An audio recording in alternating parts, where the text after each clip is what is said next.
All right, everyone. So we have a little bit of an update here from the Wrestling Observer newsletter about a change that WWE could be making once they go back to Netflix regarding whether Raw will go 3 hours originally, because with Netflix, they don't have a time they have to hit each week. However, because there are several deals internationally still in place, there are discussions going on regarding having a firm time each week and how to handle the advertising aspect.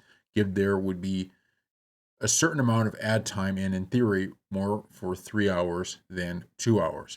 So this is interesting. It's something I didn't think of. So we talked a lot about the move to Netflix, and one of the things I really liked and really thought was a big benefit is this flexible schedule idea. Because one of the problems with in this is a problem in the sense that it's just for the viewer, but one of the problems WWE has when you're on TV and you have okay X amount of time, so you have a 3 hour show, you have to fill 3 hours. You can't have a show that's supposed to be 3 hours and you fill 2 hours and 30 minutes, or you can't have a show that's supposed to go 3 hours and you fill 2 hours and 15 minutes. You have to fill 3 hours a show, and what that does is it means WWE sometimes has to put stuff in just to keep the show as long as it needs to be. Because they don't always have 3 hours worth of worthwhile storylines. That's why you have matches that you're like, okay, well, what was even the point of that match?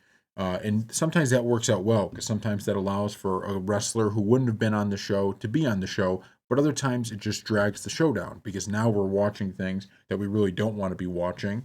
And it's like, even for me, usually when I watch Raw, what I do is I usually wait a little while, maybe even an hour, before I start watching it live, and I just avoid all spoilers. And sometimes I actually watch like a match where I'm like, okay, this really has no benefit in terms of long term storytelling. I just can skip through on YouTube TV. That's just how I personally do it because I want to be able to watch the most exciting stuff. And with so much stuff on, whether it's football and other things, you don't always want to be stuck, watching things that you don't want to watch. So that's what I usually end up doing. But a point that's made here, which I think is interesting, is that, well, since they're still going to have advertising, with advertising, the amount of advertising you get, that would end up being something where you go, okay, a 3 hour show, we could fit more ads in, so maybe we're still going to do a 3 hour show. So I'm not one of these people who is like, going to get upset about that. Or look, WWE needs to make money, Netflix needs to make money. If these companies don't make money, they wouldn't exist. And I understand we'd all love to have no ads and none of that, but you have to make money. I just hope when they do think about this, they do consider the viewer here, because look, we love watching wrestling and we don't mind, a match that's creatively built and you're like, okay, they're going to give this guy a push. There's nothing I love more than a guy that I've never seen wrestle, or I haven't, seen a lot of wrestle, get a push. And so then, I mean, even someone like Damian Priest, right? Damian Priest got this massive push and it ended up being awesome, and it still is awesome. And a lot of people were shocked by it, but it ended up working out in a big way. So I don't have a problem with that. What I have a problem with is matches that you just know have no long term storytelling attached to them. They don't even really have short term storytelling attached to them. They're just thrown in there and they kind of waste everybody's time. And I was hoping Netflix going there could change that a little bit. Where, look, if they only have 2 hours of good Raw to fill, then just put 2 hours of Raw. Forget that last hour. We don't need it. We just want to watch 2 hours of good Raw.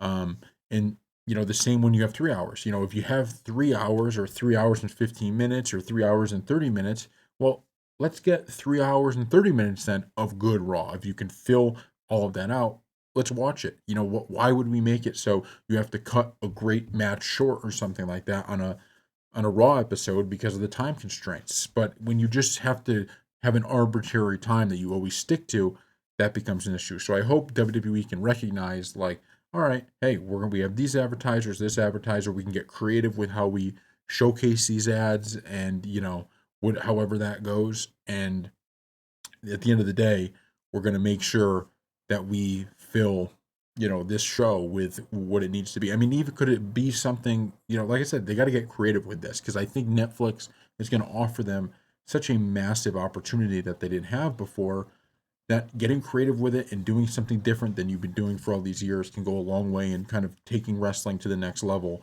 and making sure that these Raws and SmackDowns are appointment viewing, because they don't have the same luxury that you had back in the day. Like during the Attitude Era, one of the beauties of it was, okay, there's really, you didn't have I mean, you could record, right? You certainly could record it and watch it, but it was a process of doing all of that. You had to turn on the TV and watch Monday Night Raw at that time. Same with SmackDown. Now I could just go on my phone and get the recap of it. Sure, you missed little storyline details, which is why we watch all of these things, but at the same time, there are a million different ways for people to get the information that are much deeper than just the spoilers that you could have gotten back in the day. Now it's right in your face. You can get it spoiled, and you could just watch it basically through clips to track what's going on if you're just an everyday viewer. So they got to get creative and get people really in tune and watching it. So we'll see what ends up happening. So thank you all for watching, and we'll see you next time.